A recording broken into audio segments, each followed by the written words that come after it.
3 जून राजस्थान के बूंदी जिले का डाबलाना गांव। एक ऐसी घटना हुई जो न सिर्फ डाबलाना को बल्कि पूरे बूंदी जिले को हिलाकर रख देगी। डाबलाना पुलिस थाना गांव के बीच में खड़ा था, एक पुरानी जर्जर इमारत जिसकी दीवारें समय के साथ पीली पड़ चुकी थी। सामने का बरामदा धूल और सूखे पत्तों से भरा था। उस दोपहर थाने में सन्नाटा छाया था। हेड कांस्टेबल दुर्गा शंकर अपनी कुर्सी पर बैठे पुराने रजिस्टर में कुछ नोट्स लिख रहे थे। बाहर एक नीम का पेड़ हल्की छाया दे रहा था। तभी एक तेज चीख ने थाने की शांति को चीर दिया। मैंने सबको मार डाला, मैंने अपनी बीवी और बच्चों को खत्म कर दिया। दुर्गा शंकर ने चौंक कर सिर उठाया। उनकी कलम रजिस्टर पर रुक गई। बरामदे में एक आदमी खड़ा था। उसकी कमीज खून से लथपथ थी और हाथ में एक तलवार थी जिसका ब्लेड लाल रंग से चमक रहा था। उसकी आंखें लाल थी जैसे गुस्से की आग में जल रही हो। चेहरा पसीने से भीगा था लेकिन आवाज में एक ठंडक थी, एक ऐसी ठंडक जो मौत की तरह डरावनी थी। वह आदमी था भैरू सिंह, डाबलाना का एक साधारण किसान जिसे गांव वाले एक मेहनती और परिवार से प्यार करने वाले इंसान के रूप में जानते थे। लेकिन उस दिन वह एक राक्षस बन चुका था। उसका गुस्सा, उसकी शक की आग, सब कुछ उस तलवार में उतर आया था। क्या कहा तूने भैरू? दुर्गा शंकर की आवाज कांप रही थी। वह कुर्सी से उछलकर उठे और भैरू सिंह की ओर दौड़े। थाने के 2 अन्य सिपाही रामलाल और श्याम सिंह भी बाहर आए। मैंने कजोड़बाई को मार डाला, अपने 5 बच्चों को मार डाला, सबको। भैरू सिंह की आवाज में गुस्सा फूट रहा था लेकिन उसमें एक टूटन भी थी, जैसे वह खुद अपने कर्तव्य से टूट चुका हो। उसकी आंखों में खालीपन था, जैसे सब कुछ खत्म हो गया हो।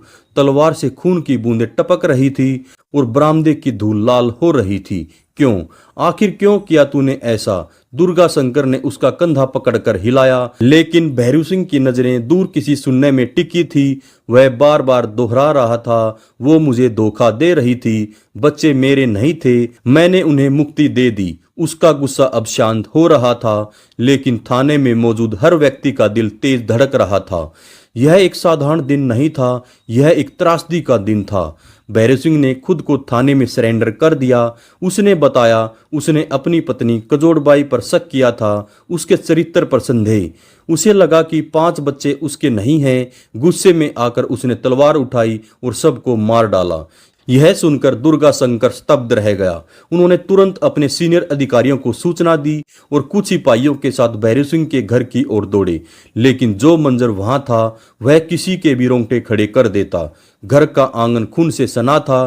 कजोड़बाई का शरीर जमीन पर पड़ा था, उसकी साड़ी लाल हो चुकी थी। उसके पास ही 5 मासूम बच्चे पड़े थे, सबके शरीर पर तलवार के गहरे घाव। सबसे बड़ी राधा 12 साल की अपनी छोटी बहन को बाहों में लपेटे पड़ी थी, जैसे अंत तक उसे बचाने की कोशिश कर रही हो। छोटा गोपाल 3 साल का मिट्टी में पड़ा था। उसकी मुट्ठी में अभी एक छोटा सा पत्थर था, जैसे वह खेलते खेलते मौत के आगोश में चला गया हो। गांव वाले जमा हो गए थे, कुछ रो रहे थे, कुछ गुस्से में चिल्ला रहे थे, भैरू ने यह क्या कर दिया? वो तो परिवार का अच्छा आदमी था। भैरू सिंह का गुस्सा कहां से आया? यह कहानी सिर्फ एक हत्याकांड की नहीं बल्कि एक परिवार के टूटने, शक की आग और समाज की अनदेखी की है। यह कहानी आपको गुस्सा दिलाएगी, दुखी करेगी और सोचने पर मजबूर करेगी, आखिर एक इंसान इतना गिर सकता कैसे है। जो भी हमारे दोस्त चैनल पर नए हैं प्लीज चैनल को सब्सक्राइब जरूर कर लें और वीडियो को लाइक करें। डाबलाना बूंदी जिले का एक छोटा सा गांव 1988 में राजस्थान के ग्रामीण इलाकों का प्रतिनिधित्व करता था। बूंदी अपने ऐतिहासिक किलों, झीलों और सांस्कृतिक धरोहर के लिए जाना जाता था। लेकिन डाबलाना जैसे गांव में जीवन साधारण था। यहाँ की आबादी मुख्यतः किसान थी जो खेतों में काम करते थे, मेहनत करते थे। गर्मियों में सूखा, मानसून में बारिश की उम्मीद, यह जीवन का चक्कर था। गांव में बिजली कम आती थी, पानी की किल्लत थी, लेकिन लोग एक दूसरे की मदद से जीते थे। चौपाल पर शाम को कहानियां सुनाई जाती, त्योहारों पर मेला लगता और बच्चे गलियों में खेलते थे। भैरव सिंह का परिवार इसी गांव में रहता था। वह एक 35-40 साल का किसान था जिसके पास कुछ एकड़ जमीन थी। वह मेहनती था, सुबह से शाम तक खेतों में काम करता। उसके पिता की मौत के बाद वह परिवार का एकमात्र कमाने वाला था। उसकी पत्नी कजोड़बाई एक साधारण ग्रामीण महिला घर संभालती थी। वह बच्चों की देखभाल करती, खाना बनाती और कभी कभी खेतों में भी हाथ बटाती थी। कजोड़बाई शांत स्वभाव की थी, लेकिन उसका जीवन कठिन था। 5 बच्चों की मां होना आसान नहीं था, खासकर जब आर्थिक स्थिति खराब हो। उनके बच्चे, राधा सबसे बड़ी 12 साल की, वह स्कूल जाती थी और घर में मां की मदद करती थी। राधा होशियार थी। उसके शिक्षक कहते थे वह आगे बढ़कर कुछ बन सकती है, लेकिन घर की गरीबी ने उसके सपनों पर ब्रेक लगा दिया। ममता 10 साल की थी। उसे गाने का शौक था। वह अक्सर अपनी पतली आवाज में लोकगीत गाती और गांव वालों से प्यार से बात करती थी। श्याम 8 साल का था, शरारती और ऊर्जावान। उसे पतंग उड़ाने का शौक था और वह दोस्तों के साथ खेतों में घंटों बिताता था। लक्ष्मी 6 साल की थी, शर्मीली लेकिन प्यारी। वह अपनी माँ से चिपकी रहती। और गोपाल 3 साल का सबसे छोटा, गांव का दुलारा था। उसकी हंसी हर किसी को खुशी देती थी। गोपाल अभी बोलना सीख रहा था, लेकिन उसकी मासूम आंखें सब कुछ कह देती थी। भैरव सिंह अपने परिवार से प्यार करता था। कम से कम बाहर से तो यही लगता था। वह बच्चों को कभी कभी मिठाई ला कर देता और कजोड़बाई से बातें करता, लेकिन अंदर ही अंदर एक आग सुलग रही थी। पिछले कुछ सालों से फसल खराब हो रही थी, सूखा पड़ा, कर्ज बढ़ता गया, साहूकारों की धमकियां रोज का हिस्सा बन गई। भैरव सिंह का स्वभाव बदलने लगा। वह चुप रहने लगा, गांव की चौपाल से दूर रहता, रातों को नींद नहीं आती और वह बड़बड़ाता। सब कुछ बर्बाद हो रहा था, लेकिन सबसे बड़ा तनाव था शक। गांव में अफवाहें थी कजोड़बाई का किसी के साथ संबंध है। ये अफवाहें कहाँ से आई कोई नहीं जानता। शायद किसी की जलन, शायद गलतफहमी। भैरव सिंह को यह शक खाने लगा। वह कजोड़बाई से पूछता, तू मुझे धोखा दे रही है?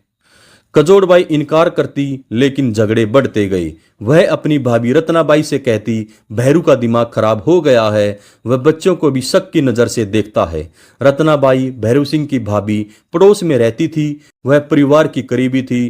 रत्नाबाई ने बाद में पुलिस को बताया कजोड़बाई निर्दोष थी। वह घर परिवार से प्यार करती थी, लेकिन भैरू का शक पागलपन बन गया। वह कहता था बच्चे उसके नहीं हैं। मैंने उसे समझाने की कोशिश की, लेकिन वह सुनता नहीं था।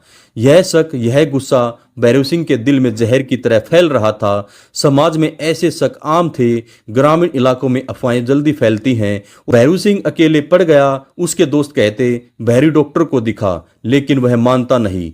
तनाव बढ़ता गया और 3 जून 1988 को फूट पड़ा। 3 जून 1988 की सुबह डाबलाना में सामान्य थी। सूरज निकला, पक्षी चहचाए और गांव जागा। कजोड़बाई आंगन में चूल्हा जला रही थी। राधा बच्चों को तैयार कर रही थी। ममता और लक्ष्मी खेल रही थी। श्याम बाहर दोस्तों से मिलने गया था और गोपाल अपनी माँ के पास बैठा मिट्टी में खेल रहा था। भैरव सिंह खेत से लौटा। उसका चेहरा गंभीर था। घर पहुंचते ही बहस शुरू हो गई।